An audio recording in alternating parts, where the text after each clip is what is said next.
The vlog ends when I find my next 5-star read. Hello, my book babes, and welcome back to my channel if you're not new here. If you are new here, thank you so much for clicking on this video. My name is Morgan and I read a lot. And normally I wait to start vlogs until the morning time when I have perfect lighting, but it is around 8 p.m. at night and I just finished my other reading vlog and I am desperate to pick up a new book, but I want to start this vlog. Does that make sense? So excuse my poor lighting, but we're gonna get this vlog going because normally whenever I do any sort of themed vlog, I have like a stack of books that I already know I'm going to read, but this one is going to be completely mood reading until I find a 5-star basically. However, I am going to start with books that I don't know if I'll like or not, simply for the fact that if I pick a book that I think is going to be a 5-star and it is, this vlog is going to be short and one book only, and I was hoping to get 3 to 5 books in this vlog. That's my goal. I feel like for a proper reading vlog, to make it interesting, you need at least like 3 books to read and review, you know what I mean? So I'm actually gonna start this video with a book I'm gonna be very unsure of. Let me go grab it. And it is none other than Dreamland by Olivia Blake.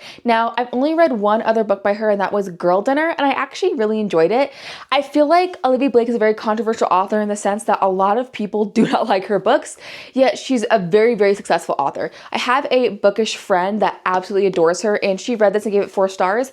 But I think, let me grab my phone, this has like a 3.3 on Goodreads. Okay, I was giving it a little less credit, as a 3.44, okay? Which, if you don't know by Goodreads standards, is not great. I feel like most books you want to be around like a 3.6, 3.7 and above. Anything below that, I'm like, okay, the majority of people don't like this book. And I literally just saw a review like yesterday saying that they read the first chapter in DNF. So here's how I'm going to play this. Now, the main reason why I'm starting with this is because this was gifted to me by Tor, and so it is part of my ARC checklist, and I am behind because this was published, I think, on August 4th, maybe, or late July, and I've not gotten to it. So that's one of the reasons. But of course, the other reason is that I'm not sure I'm gonna like it or not because I'm getting very mixed reviews. From what I've heard, this is very fever dreamy, and that's not my favorite. The back of the book says, "There's smoke in the air, but who will be the one to light the match? The Santa Anas are blowing, a killer is on the loose, and the most alluring red flag Anya's ever seen may be the key to her bright future in Hollywood. Or her death. Let the devil seduce you, summer 2026. Even in this uncorrected proof, there literally is no book description. So from what I know, it's like Hollywood atmosphere, maybe making the deal with the devil, you know, stuff like that. As far as I know, maybe it's magical realism. I literally don't know. I'm going to this book pretty blind. And what I'm going to do is try to read the first chapter because, again, like I literally saw that lady say she read the first chapter in DNF because she was so confused. I want to make sure that this is actually a book worth spending time in. So I'm gonna go read the first chapter and check back in with y'all to let y'all know if I'm gonna continue reading it for this vlog or if we're just gonna move on literally instantly. 1 second.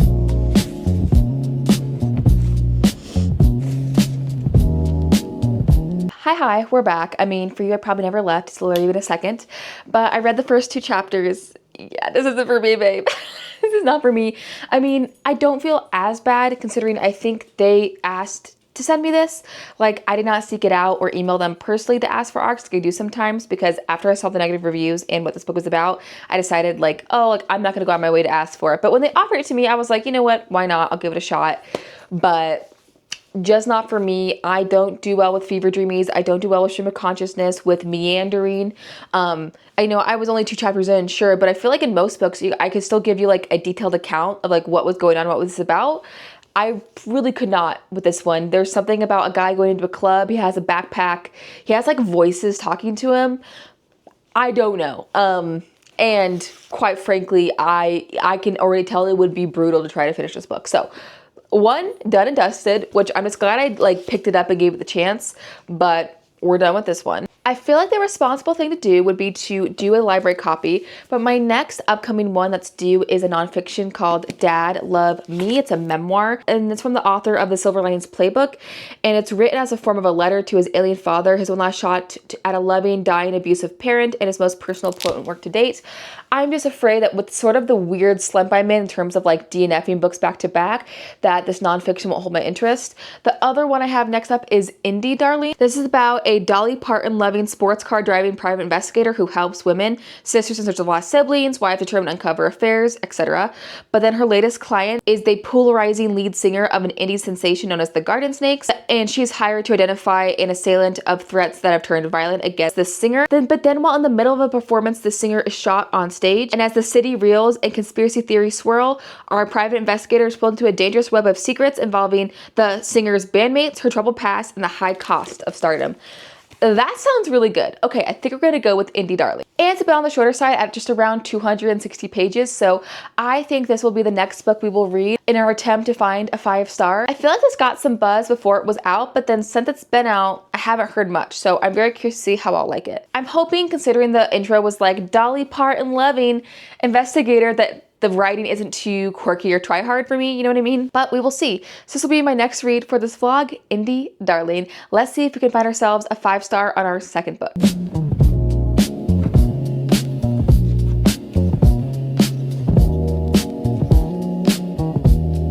Hello you guys, I'm back and I finished Indie Darling. I am giving this a 3.5. The premise and the bones are good.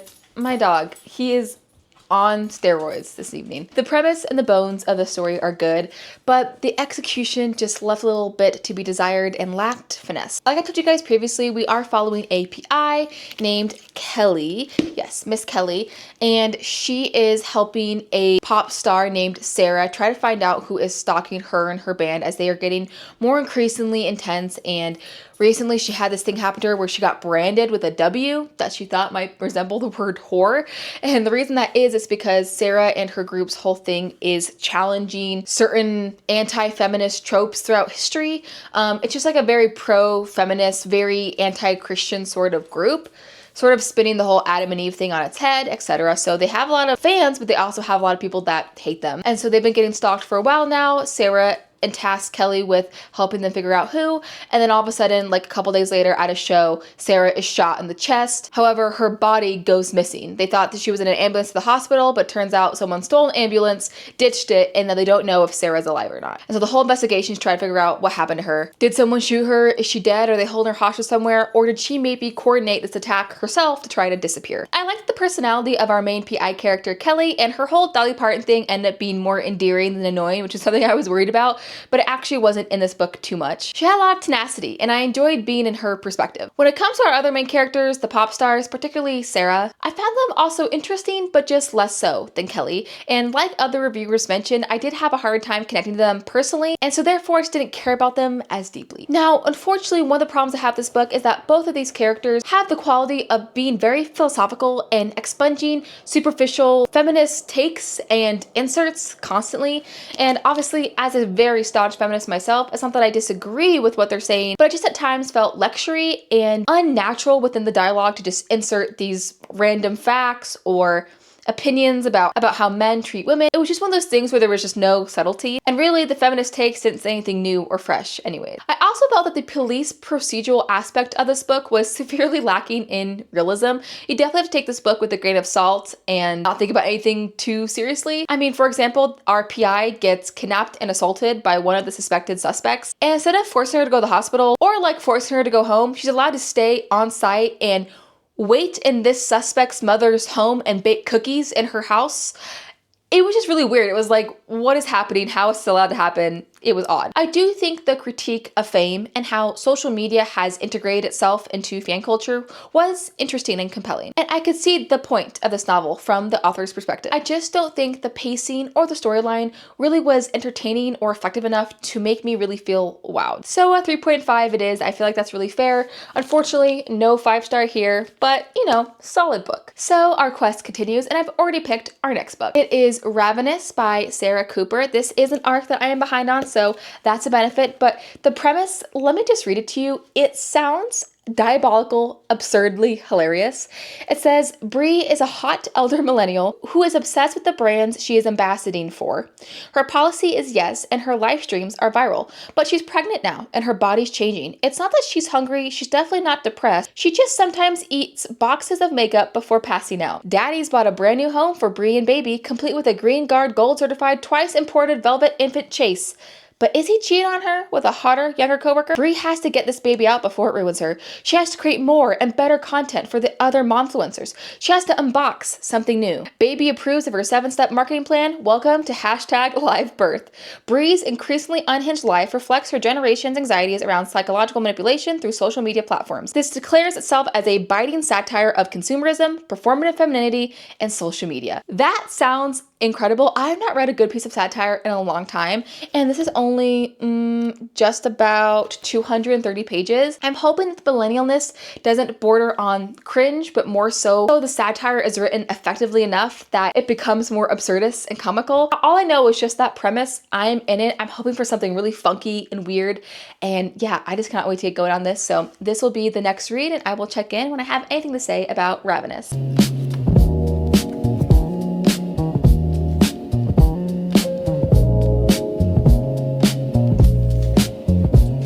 All right, I'm back with another update, and it's an unfortunate one because I am DNFing Ravenous.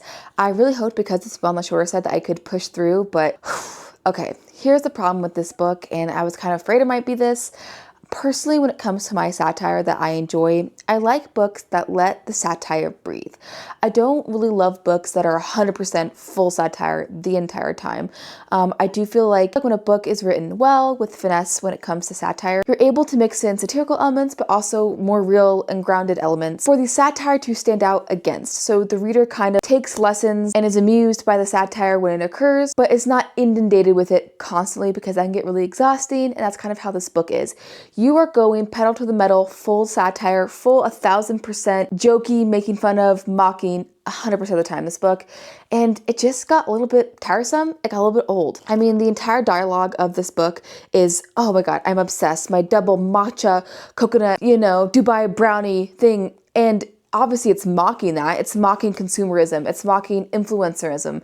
It's mocking social media. It's mocking the need to feel something even though nothing of substance is really there.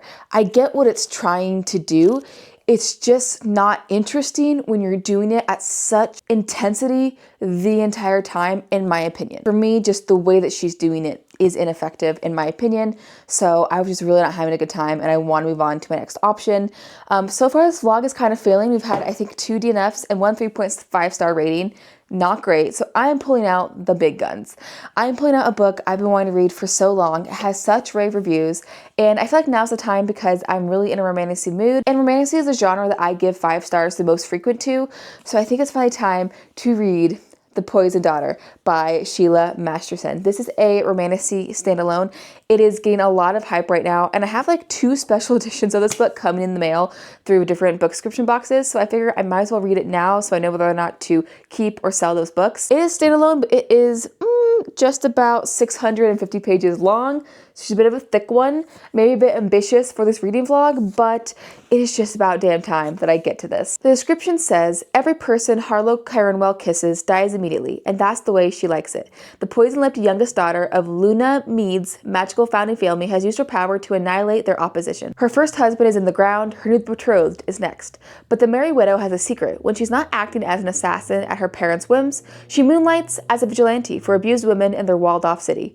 Meet a man, lure him in, kill him with a kiss, until one night Harlow kisses a mark and he doesn't die. Worse, her invincible partner in passion is her new betrothed, and now he knows about her double life, and instead of selling her out and bringing the rival families to blows, he does something much more sinister, whisks her away to wed in the wild mountain fort. Harlow doesn't trust him, but the only way to protect her family in the city of Lunamead is to figure out what his family is planning. It's funny because this is the indie paperback version, and there's some like typos and formatting errors even in just the description. So I do wonder how that will be in the actual book. I'm hoping it's not too frequent because sometimes that can take you out. But yes, I've heard amazing things about this. It's a standalone, which is good, and I have been craving romantasy, like I said. So this will be the next read. I really hope it's good. I hope it's a 5 star. I will check back in once I have anything to say about The Poisoned Daughter. Hello everyone. I have a bit of a reading update for you. I am, oh god, where the heck is my bookmark? I am 115 pages in to The Poisoned Daughter. I'm loving it. I'm loving every second. And I don't know, do you ever have those books where you just have this gut feeling that you're gonna like it? Everything you've heard, the premise, you're like, this is gonna be for me. I've truly always felt that way about The Poisoned Daughter, but I've just been putting it off for so long. I don't know what it was. Maybe it was because it was thick, maybe because there was so much hype around it that I was like, I don't know. But it's just turning out to be one of those books so far where I'm like, why didn't I read this sooner? Like, I knew I was gonna love it. That being said, I glanced at reviews. I did. Looking at reviews before I read a book, I do it differently almost every time. Sometimes all I see is the star rating and then I don't look at any reviews. Sometimes I'll skim reviews. However, I do feel like if I have friends that have read the book, I will look at their in-depth reviews a little bit more. Obviously, I don't look at any spoiler reviews, but if my friends have read it, I like to see what they say about it because I like to gauge where they're at with it. And this was really interesting because I think the overall rating on Goodreads is like a 4.4, so very high. Yet when I skimmed the, like, not even my friends' reviews, but the first like 5 reviews, it was so mixed. I think there was like 1 DNF, 1 to 2 stars, and then like 2 5 stars. This is the best book I've ever read in my life. And I was like, this is whiplash. So from what I gauged from just skimming those reviews is that a lot of people don't feel like anything happens in this book and that it's really good in the beginning and it kind of slogs in the middle. So I am still in the beginning. Who knows what will happen as I get to the middle? That can happen. As you guys have seen in my vlogs, there have been books where I am loving it. I'm like, this is a 4.5 or 5 star in the first half, and then the last half completely kaputs. I'm just letting y'all know that right now, in this moment, 150 pages in, I'm having a great time. When it comes to the plot, I'm basically not any further than what the back of the book said. Our FMC is Harlow. She has a poison kiss. That's her magical power. She's in kind of this really shitty family. Both of her parents use her brother and sisters as pawns in order to secure their power. And they live in this world where there's these like vampire-like antagonistic beings called the Drained, and they have this fortress around their city that they maintain with their magic to keep out the Drained. So there's these magical like families like Harlow's family, and then there's the common people who don't have any magic. Harlow's power is a poison kiss, and she uses that kiss to be kind of like a sneak assassin, right? However, on the day before, she is set to be betrothed because her parents are forcing her to marry someone from an opposing village. This town was once thought to be completely overrun by the Drained, but now all of a sudden they're popped back up and they're like, oh, we recovered, like we fought them off. And her father's like, I'm suspicious of them. I'm marrying you off to their crown prince so you can like get intel on them. So the night before she gets betrothed, she's like, I gotta take someone down, like I'm feeling antsy. And she tries to take this mark down, she kisses him, and he doesn't die from her kiss. In fact, they like heavily make out and they have like this sexual tension, and she's like, what the fuck is happening? He's not dying. And so she like rushes out the door and leaves. Well, of course, when she goes to her betrothed tomorrow, guess who the crown prince is? The Mark that she tried to kill. So you kind of have this like enemies to lovers, suspicion to lovers thing going on. They're both carrying family secrets. They're both carrying ulterior motives, and they both don't trust each other, but there's this sexual tension from that one night that they were like making out. So they know that they're sexually attracted to each other, but they're supposed to like despise and loathe each other. Oh, I love it. I love it. I can't help it. I know it's very standard romantasy.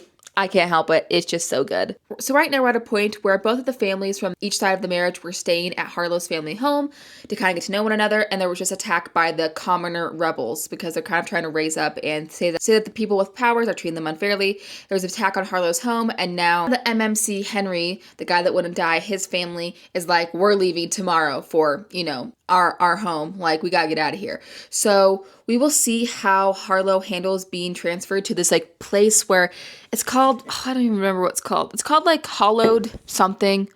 I don't know.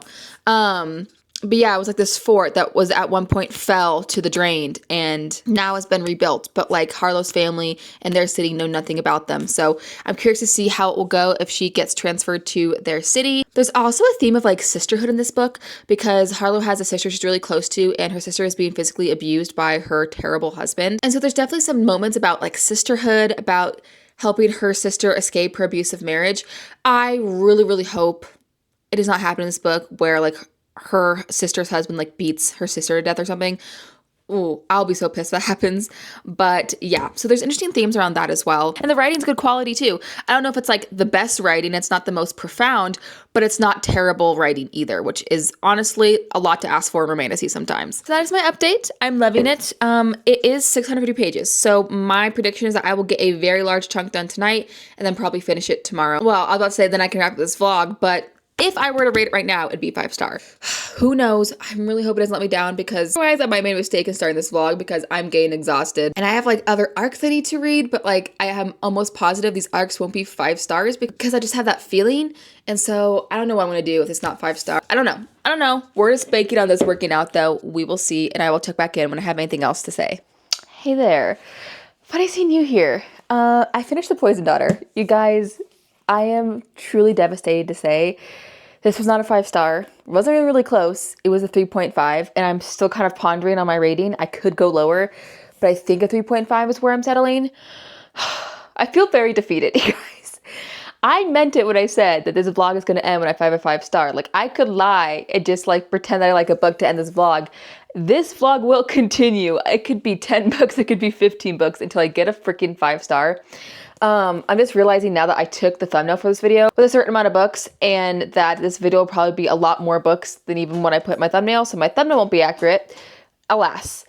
3.5. On my side of social media, this was marketed to me as a romantasy, which I feel like, again, we've all agreed that that is 50% romance, 50% fantasy. This is a fantasy romance. A lot of reviewers complain that there is no plot to this book, and that's because 75% of the plot is the romance developing between our two main characters and their dialogue, their dynamics, their spicy scenes. And that is 75% of this book. The trope is adversary to lovers. I don't trust you, but I think you're hot and I really want to bang you, to lovers, forced marriage. A pro, I enjoyed the spice. It's very kinky, so do be aware. There's primal play, there's voyeurism, there's like cuckolding basically, very animalistic, public sex. It's a lot, but it's fun. It's a good time. I will say, I feel like the people rating this like 4 out of 5 chili peppers or make me feel like a harlot. I would rate it 3. That's just me personally. The problem I had with the romance is that this book is over 600 pages. Their dynamic gets really old. There is little to no development in the relationship past their current point until like literally the last 50 pages of this book. And for me, their dynamic of I hate you, I don't trust you, manipulation, lies, sort of basically being toxic, got grating, to be honest with you. It got repetitive and called me a softie, but I really wanted more positive, healthy development of the relationship before we got to the end. I mean, this ends in a happily ever after. That's not a spoiler because this is a romance, okay? It's not a spoiler. Romances have to have happily ever afters to be categorized as a romance. And I'm happy for that, but we get there very, very quickly at the very, very end. And for me, I see more development. And so the big problem I have with this was that I was not invested in our characters and their relationship, their romance, almost at all, which is kind of a problem for a romance book.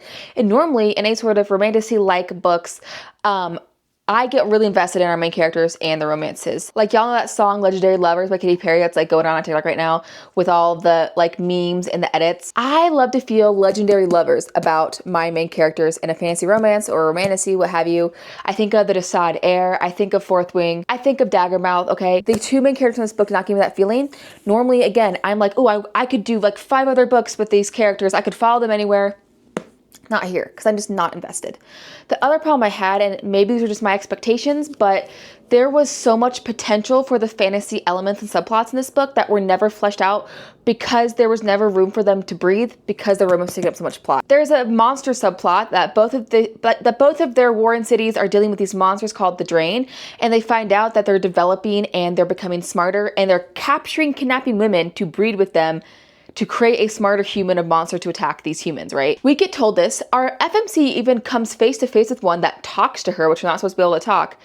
And then basically that subplot is abandoned towards the end of the book. Like, there's little to no mention of the Drained or the fact that they're developing this and the severity of that issue, like, at all. And I'm just kind of sitting here wondering by the end, there's little to no resolution of the fact that they're creating smarter and smarter Drain. Like, you might as well not even had that element in there because you weren't going to go anywhere with it. There was also this magic madness going on, especially to our FMC's brother that, again, never really got resolved. Like, okay, he had it, but then by the end, he was just chained up in this like basement area of their house and they were going to deal with them later and see if the madness wore off.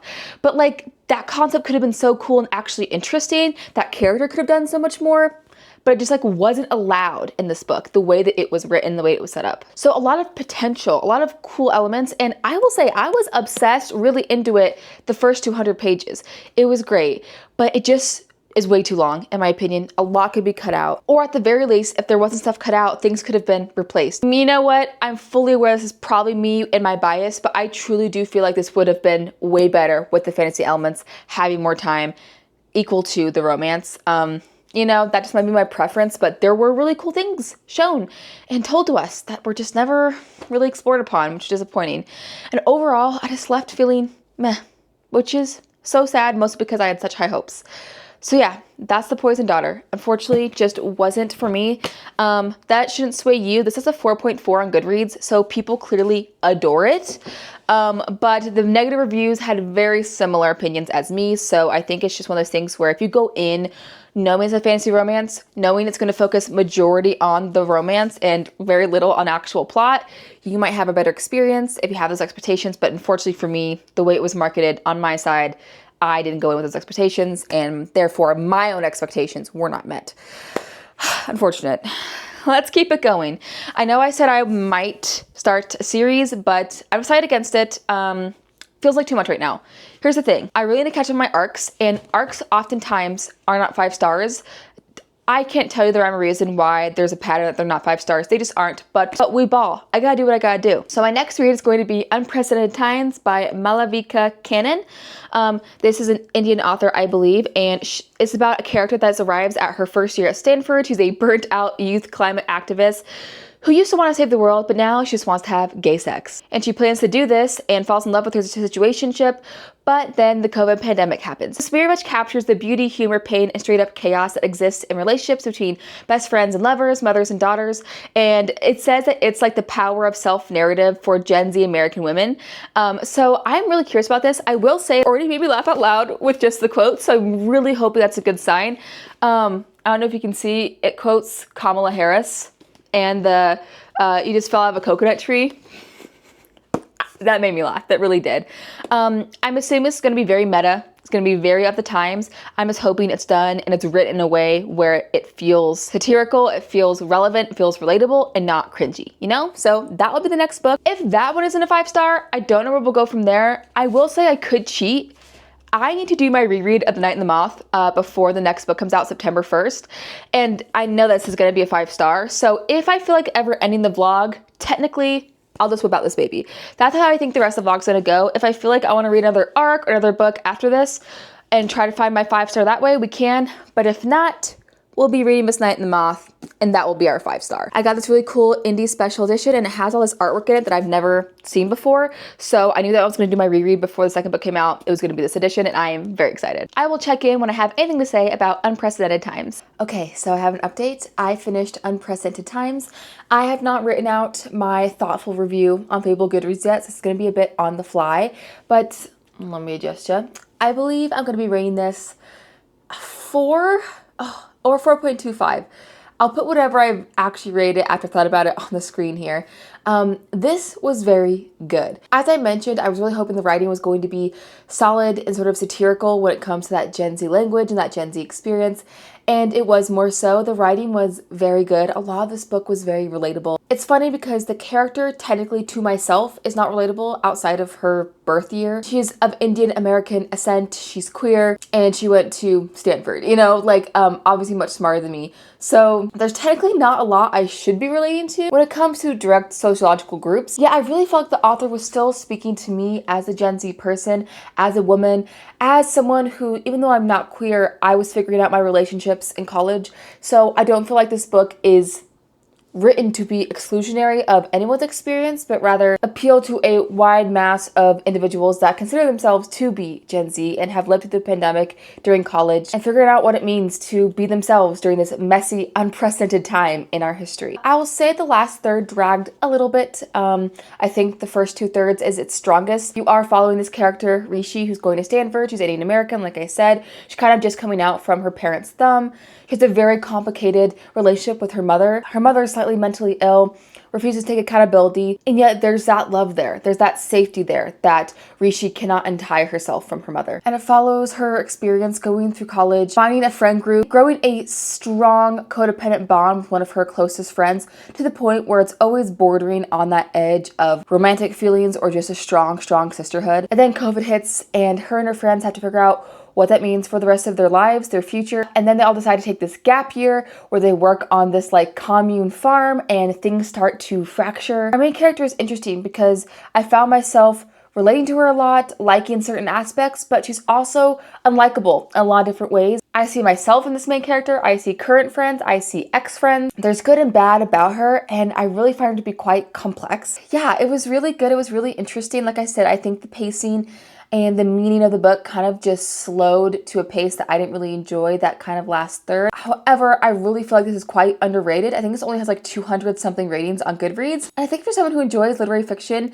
bordering on weird girl lit, but more so strongly literary fiction, and you're a Gen Zer and you're wanting a book that will relate to you about your time going to college, working through COVID, and just coming of age and finding yourself, unprecedented times, I think is a great option. However, it was not a 5-star. So on we truck. I know I said I thought about maybe just reading The Night and the Moth as my reread, but I want to try a few more books before we get there, and I think I'm going to pick up the next book, The Unknown by Riley Sager. I got this in my Book of the Month box. Riley Sager is a very prolific thriller author, and this is his newest release. I've never read a book from him before. I have one of his other books, The Only One Left, that I feel like people also really like. However, in the past, it seems he's been very hit or miss. There are some books people adore of his that are cult classics, and there's other people agree are atrocious. So I don't know what it is about Riley Sager where he seems to only hit every other book. However, from everything I've heard about everyone else that's already read this is a hit. So I'm really hoping. I'm also someone who loves it. 5 stars. We shall see. It says, in 1926, 5 women disappeared from a remote island in Vermont. Now, 100 years later, it's happening again. Ooh, sounds spooky, sounds interesting. I wonder if it's going to be dual timeline or just characters haunting the current narrative. I'm not sure. I kind of want to go into this very blind. That's how I prefer to go through most thrillers. Like, I do agree there should be a catchy hook to one, make you pick up the book, but most of the time, I just like to dive right in and not know what I'm getting myself into. So we'll see if this will be finally my 5-star book. We're going to figure it out. But this vlog has to end at some point, right? Oh my gosh. All that being said, I will check in once I have anything to say about The Unknown by Riley Sager. You guys, I'm laughing because I'm just stupefied.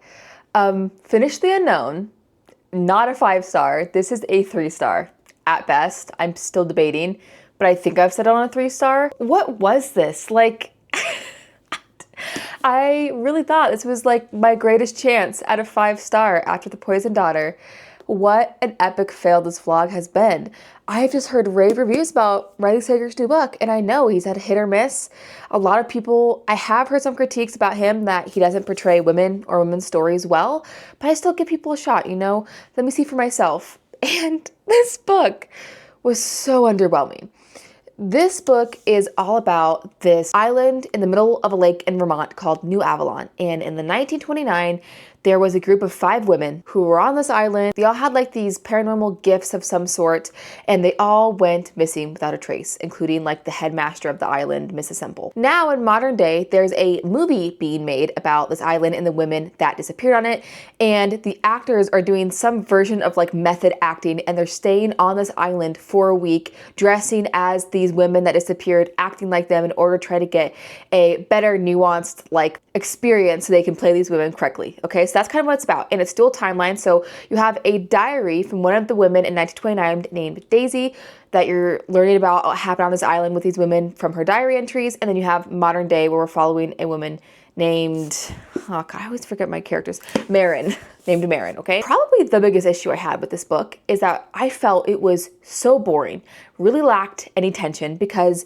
we find out what happened in the past, in 29, in this diary entry, and then we go to modern day, and almost the same exact thing happens to our modern day women. I just felt like I was reading the plot points twice, and why would I want to read a book that's just repeating what is going on? It was so strange. I kept thinking to myself after every diary entry, like, okay, this time it'll like really deviate from the diary. Like this time something in the modern day will happen that will, you know, bring some sort of like new scares or something. And really, it did not. And it was so strange to me. And I just kept reading as fast as I could because whatever happened in the diary entry, I knew was just something very similar was gonna happen in the modern day. And I just was so bored for like 90%. And then the twist comes. And the twist is fine.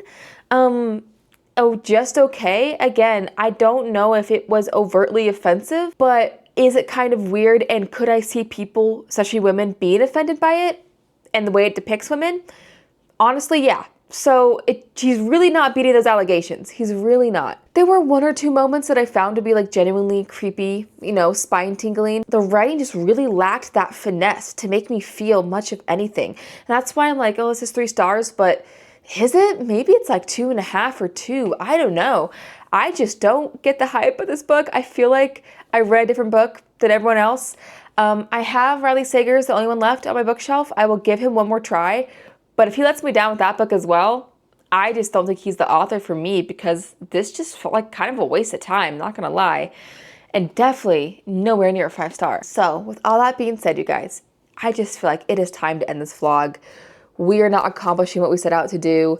So it is time for my reread of The Night and the Moth by Rachel Gillig.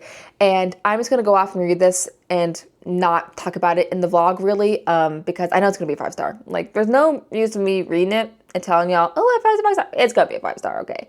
I will say though, I love this book. If you don't know what The Night and the Moth is, it is a gothic romantasy and it is spectacular. I would say it's slightly more heavier on the fantasy than the romance, which I think actually works really well. And I think one of the things I love about this story, and I'm remembering that I loved, is that the romance is a little more on the wholesome side. I think romantasy these days is very known for its enemies to lovers, kind of this toxic love, this mistrust, manipulation love, where they then come around to each other. But in this one, for the most part, it's just kind of reluctant allies to lovers. And the way that our MMC looks at our FMC Sybil and admires her strength, I just love it, and I cannot wait to dive back into the story and dive back into the romance. And I think it's really interesting because I think Rachel Gillig is able to interweave the concept of religious deconstruction in this book, but in a fantasy way that is so fascinating. So that way it's not too on the nose, but those of us who have kind of gone through it or experienced it or know people who have experienced it can tap into the relatability of that experience. And yeah, it's just lovely. If you're a romantasy reader and you haven't read The Night and the Moth, what are you doing? It is a pillar in romantasy.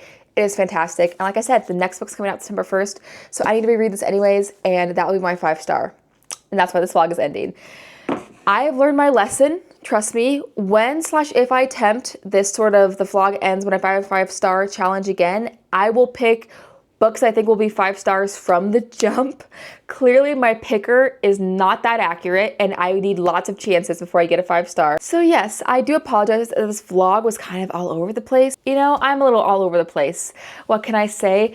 But I hope you enjoyed watching anyways. I hope you're having a wonderful day or night wherever you are. I hope you're about to pick up a book that is absolutely delicious and scrumptious. I want that for you. And I will see you guys in my next video. Bye!